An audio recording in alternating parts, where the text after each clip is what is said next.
नमस्कार दोस्तों, स्वागत है आपका न्यू डिस्कशन में। आइए डिस्कस करते हैं आज का करंट अफेयर्स। ये गुजरात का गरबा डांस है। हाल ही में इसे यूनेस्को के अमूर्त सांस्कृतिक विरासत में शामिल कर लिया गया है। ऐसे में भारत का 15वां सांस्कृतिक तत्व यानी कि एलिमेंट्स बन चुका है, जिसे यूनेस्को के अमूर्त सांस्कृतिक विरासत में इसे शामिल कर लिया गया है। ये अमूर्त सांस्कृतिक विरासत क्या होता है और मूर्त सांस्कृतिक विरासत क्या होता है, सबसे पहले तो इन दोनों डिफरेंस के बारे में जानते हैं। अमूर्त मतलब होता है इंटेंजिबल, इंग्लिश में बोलते हैं। मूर्त को बोलते हैं टेंजिबल्स, जो मतलब स्पर्श करने पर पकड़ा जाए उसे मूर्त बोलते हैं। जैसे ताजमहल हो गया, वो तो दिखाई भी दे रहा है, उसके साथ साथ उसे स्पर्श भी किया जा सकता है। अब डांस डांस कोई परफॉर्म्स करता है तो दिखता है, डांस को तो टच नहीं किया जा सकता, मंत्र को तो टच नहीं किया जा सकता। तो ये सब है अमूर्त सांस्कृतिक विरासत है। और भी इसके बारे में, अगर गरबा के बारे में अगर थोड़ी सी और जानकारी इकट्ठा करें तो इसे मंदिरों में किया जाता है। मंदिर प्रांगण, सार्वजनिक स्थानों पर, गांव में, शहरी चौराहों पर, खुले मैदानों में, हर जगह पर इसे परफॉर्म्स किया जाता है। यूनेस्को ने अपने बयान में बताया कि जो गरबा है 9 दिनों तक चलता है। 9 दिनों तक जो नवरात्रि होती है, नवरात्रि के दिवस पर इसे मनाया जाने वाला एक अनुष्ठानिक उत्सव है, जिसमें भक्तिपूर्ण नृत्य इसे बताया गया है। किसके द्वारा? यूनेस्को के द्वारा। इसमें बताया गया कि इसमें स्त्री ऊर्जा है और शक्ति की पूजा के लिए यह डेडिकेटेड है। गरबा से जुड़े ज्ञान, कौशल और मौखिक परंपराओं को संरक्षित और इसको बढ़ावा देने के लिए इसे अमूर्त सांस्कृतिक विरासत में रख दिया गया है। और भी जो यूनेस्को द्वारा अमूर्त सांस्कृतिक विरासत में भारत के कुछ शामिल किए गए हैं तत्व, उसके बारे में जानते हैं। जैसे कुडियट्टम है, ये संस्कृत थिएटर्स है, ये केरला में परफॉर्म्स किया जाता है, तो इसे भी शामिल किया गया है। उसके बाद वैदिक मंत्रोच्चार है, पवित्र हिंदू ग्रंथों का पाठ है, इसे भी शामिल किया गया है। रामलीला है, जो रामायण का पारंपरिक प्रदर्शन है, इसे शामिल किया गया है। उसके साथ साथ ये रमन है, ये गढ़वाल उत्तराखंड का धार्मिक त्यौहार है, ये भी एक अनुष्ठान रंगमंच है, इसे भी अमूर्त सांस्कृतिक विरासत में शामिल किया गया है। छऊ डांस है, यह उड़ीसा और पश्चिम बंगाल का शास्त्रीय नृत्य है। ध्यान रखिएगा, छऊ डांस उड़ीसा और पश्चिम बंगाल का शास्त्रीय नृत्य है, इसे भी शामिल कर लिया गया है। कहाँ पर? अमूर्त, जो यूनेस्को की अमूर्त सांस्कृतिक विरासत में। कालबेलिया है, ये राजस्थान का लोक गीत भी है और डांस भी है कालबेलिया। उसके बाद मुडियट्टू, एक केरल का अनुष्ठान थिएटर है, नृत्य और नाटक है मुडियट्टू। फिर उसके बाद लद्दाख का बौद्ध मंत्रोच्चार है, ये लद्दाख में पवित्र जो बौद्ध ग्रंथ है उसका पाठ है। मणिपुरी का जो संकीर्तन है, मणिपुर का अनुष्ठान है, गायन है, ढोल बजाना के साथ इसे परफॉर्म्स किया जाता है, इसे भी अमूर्त सांस्कृतिक विरासत में शामिल किया गया है। बर्तन बनाने का जो पारंपरिक पीतल और तांबे का शिल्प है, यानी कि जो उसका कला है, जिसे कहते हैं जंडिया वाला गुरु, इसे पंजाब में ठठेरों द्वारा बनाया जाता है, इसे भी शामिल किया गया है। इस कला को शामिल किया गया है, न कि बर्तन को। ध्यान रखिएगा। योग भारतीय प्राचीन शारीरिक, मानसिक और आध्यात्मिक अभ्यास है, प्रैक्टिस है, इसे भी शामिल किया गया है। कुंभ मेला है, कुंभ मेला को भी शामिल किया गया है। भारत में विभिन्न स्थानों पर सामूहिक हिंदू तीर्थ यात्राएं आयोजित इस पर की जाती है। उसके बाद कोलकाता का दुर्गा पूजा काफ़ी फेमस है। कोलकाता में पश्चिम बंगाल हिंदू देवी दुर्गा का धार्मिक त्यौहार है, इसे भी यूनेस्को के अमूर्त सांस्कृतिक विरासत में शामिल किया गया है। यूनेस्को का अमूर्त सांस्कृतिक विरासत सूची।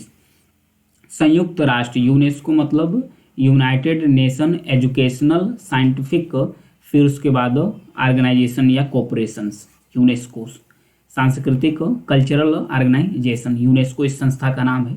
ये इसका संकलन, इसमें क्या होता है? सांस्कृतिक प्रथा हो गई, परंपरा हो गया, ज्ञान हो गया, कौशल हो गया, इसको पहचानता है और उसकी सुरक्षा करने के लिए अमूर्त सांस्कृतिक विरासत में इसे ऐड कर लिया जाता है। तो ये था अमूर्त सांस्कृतिक विरासत के बारे में। नेक्स्ट बढ़ते हैं।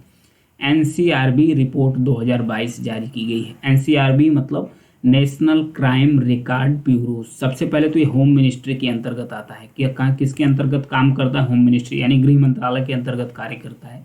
इसे इस्टाब्लिश कब किया गया था? 1986 में, यानी कि 1986 में एनसीआरबी एक संस्था के रूप में स्थापित किया गया था। इसका जो हेडक्वार्टर्स है, हेडक्वार्टर्स यानी कि जो मुख्यालय होता है, न्यू दिल्ली में है। कहाँ पर है? न्यू दिल्ली में है। तो आइए इस जो रिकॉर्ड जारी किया गया है 2022 का आंकड़ा, इसके द्वारा इसके बारे में जानेंगे। इसमें बताया गया है जो राष्ट्रीय अपराध रिकॉर्ड ब्यूरो यानी कि नेशनल क्राइम रिकॉर्ड ब्यूरो के द्वारा बताया गया है कि 2022 में जो महिलाओं के खिलाफ जो अपराध है, इसमें एक गंभीर रूप से या भयानक रूप से वृद्धि हुई है। और ये बताया गया है कि समग्र आंकड़ों की बात किया जाए तो टोटल इसमें दर्ज किया गया है 58 लाख से अधिक संज्ञेय अपराध दर्ज इसमें किए गए हैं। 2021 की तुलना में 22 में जो अपराध है इसकी मात्रा कितनी बढ़ी है, 4.5% की वृद्धि हुई है। 5% की वृद्धि हुई है, सॉरी वृद्धि नहीं, इसमें जो पंजीकरण है उसका गिरावट आया है, मतलब कि इतने रजिस्टर अपराध को नहीं किया गया है, 4.5% तक अपराध को रजिस्टर नहीं किया गया है। इसके साथ साथ अपराध दर में गिरावट, प्रति लाख जनसंख्या पर अपराध दर 2021 में लगभग 446 से घटकर 2022 में कितना हो गया है, 422 हो गया है। अपराध रेट का बता रहा है आंकड़ा। फिर उसके बाद आइए देखते हैं सबसे सुरक्षित स्थान किसको बताया है एनसीआरबी के द्वारा सबसे सुरक्षित स्थान किसको बताया। महानगरों में प्रति लाख जनसंख्या पर सबसे कम संज्ञेय अपराध दर्ज करने वाला कोलकाता लगातार तीसरे वर्ष यानी कि लगातार तीसरे वर्ष भारत का सबसे सुरक्षित शहर बनकर उभरा है कोलकाता। ध्यान रखिएगा, कोलकाता पश्चिम बंगाल की राजधानी है। दूसरा शहर है पुणे जो महाराष्ट्र में स्थित एक शहर है। तीसरा है हैदराबाद जो तेलंगाना में स्थित एक शहर है। तो ध्यान रखिएगा, इन 3 शहरों का क्रम भी याद रखिएगा। साइबर अपराधों में वृद्धि हुई है। साइबर अपराधों में बताया जा रहा है कि वृद्धि 24% की वृद्धि साइबर अपराधों में देखने को मिली है। साइबर धोखाधड़ी के मामले में देखने को मिला है। जबरन वसूली, यौन शोषण, ये सब भी शामिल है।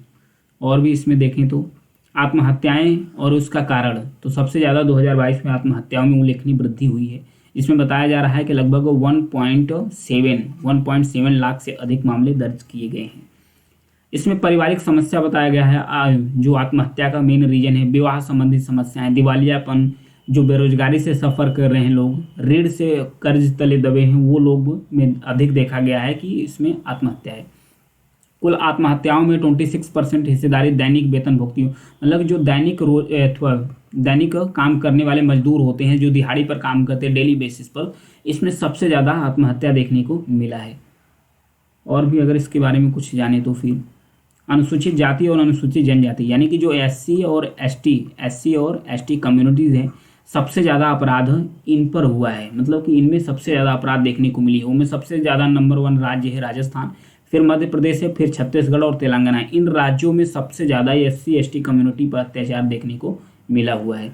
महिलाओं के विरुद्ध भी अपराध हुए हैं। 2022 में महिलाओं के खिलाफ अपराध के कुल बताए जा रहे हैं कि 4,45,000 मामले दर्ज किए गए, जो है 2021 के खिलाफ 4% की वृद्धि इसमें देखने को मिला है। प्रमुख कारण महिलाओं के विरुद्ध अपराध में उसके पति के द्वारा, रिश्तेदारों के द्वारा क्रूरता व्यवहार, महिलाओं का अपहरण, महिलाओं की गरिमा को ठेस पहुंचाना, ये सब मामला दिया गया है कि महिलाओं के साथ इतने अत्याचार हुए हैं। वहीं बच्चों के खिलाफ विरुद्ध अपराध भी हुए हैं। बच्चों के खिलाफ बताया 2021 की तुलना में 8.7% की वृद्धि देखने को मिली है, जैसे अपहरण जैसी समस्याएं ज़्यादा देखने को मिली है। वरिष्ठ नागरिकों के विरुद्ध अपराध भी है, जिसमें 9% दर्ज किया गया है कि जो वरिष्ठ नागरिक हैं उनके खिलाफ भी अपराध इतने किए गए हैं। जानवरों के हमले भी देखे गए हैं। सबसे अधिक जानवरों के हमले द्वारा जो मनुष्यों या मृत्यु हुई है महाराष्ट्र में हुई है नंबर 1 पर। इसके बाद दूसरा स्थान आता है उत्तर प्रदेश में, फिर उसके बाद उड़ीसा, तमिलनाडु, छत्तीसगढ़, मध्य प्रदेश, अलग अलग संख्याओं में मामले इसके दर्ज किए गए हैं। नेक्स्ट बढ़ेंगे, जामुन का जीनोम अनुक्रम यानी सेक्वेंसिंग किया गया है। ये अनूम सेक्वेंसिंग क्या होता है, जीनोम सेक्वेंसिंग क्या होता है, इसके बारे में जानेंगे। सबसे पहले भारतीय विज्ञान शिक्षा और अनुसंधान संस्थान, यहाँ पर देखिए एक फैक्ट तो यहीं से मिल जाएगा कि जो भारतीय विज्ञान शिक्षा अनुसंधान संस्थान ये स्थित कहाँ है, भोपाल में। कहाँ पर स्थित है, भोपाल में। तो भोपाल के शोधकर्ताओं ने जामुन के पेड़ का पहला जीनोम सेक्वेंसिंग किया है। ये जीनोम सेक्वेंसिंग होता क्या है, जीनोम सेक्वेंसिंग में जैसे कि जो भी अगर जामुन के जो भी क्वालिटीज़ हैं, गुण है, उसको एक सीक्वेंस में लाता है, एक सीक्वेंस में लाकर जो उसकी खराबियां हैं उसे बाहर निकाल देता है। तो ये होता है जीनोम सेक्वेंसिंग। इसमें किस टेक्नोलॉजी का इस्तेमाल किया है, इसका उद्देश्य यही है कि जो जामुन के औषधि गुण है उसका जीनोमिंग करना और उसके विकास को और भी बढ़ावा देना, जो शोध दल है इसमें इस्तेमाल किए हैं ऑक्सफोर्ड नैनोपोर 10X जीनोमिक्स अनुक्रमण जो टेक्नोलॉजी है उसका उपयोग करके जामुन का जीनोम अनुक्रम यानी कि जीनोम सीक्वेंसिंग किए हैं। जामुन जीनोम में कोडिंग जीन की अधिक संख्या का पता चला है, जिससे कि नियोपोलिटोइडिस घटना को सुझाव देता है। इसमें अध्ययन में पता चला है कि जामुन के अनुकूल विकास में शामिल जीनों की पहचान की गई है। मतलब कि जामुन के अंदर जो जीन्स है जो इसके विकास में अनुकूल मदद करता है उस जीन का पहचान किया गया है और जो उसके औषधि गुण को बढ़ावा देता है उस जीन का पहचान किया गया है कि इन जीनों को लेकर एक सीक्वेंस बनाया जाए और जामुन की नई एक अच्छी प्रजाति विकसित किया जाए, जिससे जामुन के अंदर जो एंटी डायबिटीज गुण है यानी मधुमेह रोधी गुण है, एंटीऑक्सीडेंट्स गुण है, जो सूजन रोधी मतलब जो सूजन को कम करती है, ये सब सारे गुण हैं, इसको और भी अच्छे से प्रमोट किया जाए। ध्यान रखिएगा, भारतीय विज्ञान शिक्षा और अनुसंधान संस्थान भोपाल के शोधकर्ताओं द्वारा जामुन के पेड़ का पहला सीक्वेंस किया गया है, जीनोम सीक्वेंसिंग किया गया है। नेक्स्ट बढ़ेंगे। नेक्स्ट है GT60S परमाणु संयंत्र, यानी कि परमाणु संलयन संयंत्र है। ये संलयन संयंत्र है। जापान के इबारकी प्रांत में दुनिया का सबसे बड़ा परमाणु संलयन रिएक्टर्स GT60S परिचालन इसका शुरू हो गया है। ध्यान रखिएगा, ये विश्व का सबसे बड़ा संलयन रिएक्टर है, विश्व का सबसे बड़ा संलयन रिएक्टर है। इसको यूरोपीय संघ और जापान के बीच संयुक्त उद्यम के रूप में इसे डेवलप किया गया है। इसके बाद एक और भी इससे बड़ा फ्यूजन रिएक्टर्स बनाया जा रहा है, यानी कि संलयन रिएक्टर बनाया जा रहा है। कहाँ पर? फ्रांस में। फ्रांस में निर्माणाधीन है, जिसे बताया जा रहा है कि 2025 तक इसका परिचालन यानी कि ऑपरेशनल कार्य शुरू होगा। लेकिन अभी वर्तमान में जो जापान का GT60S परमाणु संलयन रिएक्टर्स है, ये अभी दुनिया का सबसे बड़ा है। इसके बाद 2025 तक बन जाएगा फ्रांस में, जो अभी की निर्माणाधीन है। आइए देखते हैं कि वर्क कैसे करता है न्यूक्लियर रिएक्टर्स। न्यूक्लियर रिएक्टर्स में सबसे पहले तो इसमें हाइड्रोजन डाला जाता है। जब हाइड्रोजन डाला जाता है तो हाइड्रोजन का जब फ्यूजन होता है तो फिर उसके बाद हीलियम में कन्वर्ट हो जाता है। किस में कन्वर्ट होता है? हीलियम में। जब हीलियम में कन्वर्ट होता है तो उसके साथ साथ कुछ न्यूट्रॉन्स भी निकलते हैं और उसके साथ साथ जो ऊर्जा होती है ये रिलीज होती है, ऊर्जा निर्मुक्त होती है। तो जो ऊर्जा निकलती है, इसी ऊर्जा से वाटर्स को गर्म करने के लिए न्यूट्रॉन्स और उसके बाद ऊर्जा का इस्तेमाल करते हैं वाटर को गर्म करने के लिए। तो इस प्रकार से इस ऊर्जा का इस्तेमाल करते हैं। इसी प्रकार से काम करता है संलयन यानी कि फ्यूजन रिएक्टर्स। अभी तो परमाणु रिएक्टर था, उसके बाद अभी तो ये फ्यूजन रिएक्टर्स है, परमाणु का फ्यूजन रिएक्टर। तो इस प्रकार से काम करता है। नेक्स्ट बढ़ेंगे। चीन का BRI प्रोजेक्ट के बारे में दिया है, बेल्ट एंड रोड इनिशिएटिव्स। हाल ही में इटली से, अभी इसकी डिटेल से एक वीडियो में बनाया हूँ, अभी चैनल पर पड़ा है। इसका डिटेल से जानेंगे कि इटली क्यों बाहर हुआ है। 2019 में इटली के द्वारा इसे ज्वाइन किया गया था। चाइना का जो बेल्ट एंड रोड इनिशिएटिव है अभी उससे बाहर निकल गया है, इटली इससे बाहर निकल गया है, क्योंकि अमेरिका भी आलोचना कर रहा था चीन के जो बेल्ट एंड रोड इनिशिएटिव है कि चाइना इसके तहत जो देश में अपना बना रहा है इंफ्रास्ट्रक्चर, लोगों को ऋण के जाल में फंसाता चला जा रहा है। भारत भी विरोध करता है। भारत का रीजन CPEC है, इसके डिटेल से मैं वीडियो बना चुका हूँ, आप वहाँ से देख सकते हैं। आइए इटली के बारे में जानते हैं। यहाँ पर देखिए इटली प्रायद्वीप, यहाँ पर देखिए भूमध्य सागर में स्थित है इटली प्रायद्वीप। फिर उसके बाद ये यूरोपीय महाद्वीप का पार्ट है, नीचे इसका हिस्सा है, साउथ में स्थित है। रोम इसकी कैपिटल्स है। यहाँ पर देखिए इसके उत्तर पश्चिम में स्थित है एड्रियाटिक सी और इसके दक्षिण पश्चिम में स्थित है टेरेनियन सी। इन दोनों सी के यानी दोनों सागरों के बीच में स्थित है इटली प्रायद्वीप। ये अपने लोकेशन के कारण काफ़ी महत्वपूर्ण स्थान रखता था, यानी कि स्ट्रेटेजिक स्थान रखता था। इसके तीन तरफ तो समुद्र से घिरा हुआ है। इसके जो आंतरिक भाग है ये पर्वतों यानी कि पहाड़ियों में फैला हुआ है। तो ये था इटली। आज के लिए इतना ही है। Thank you.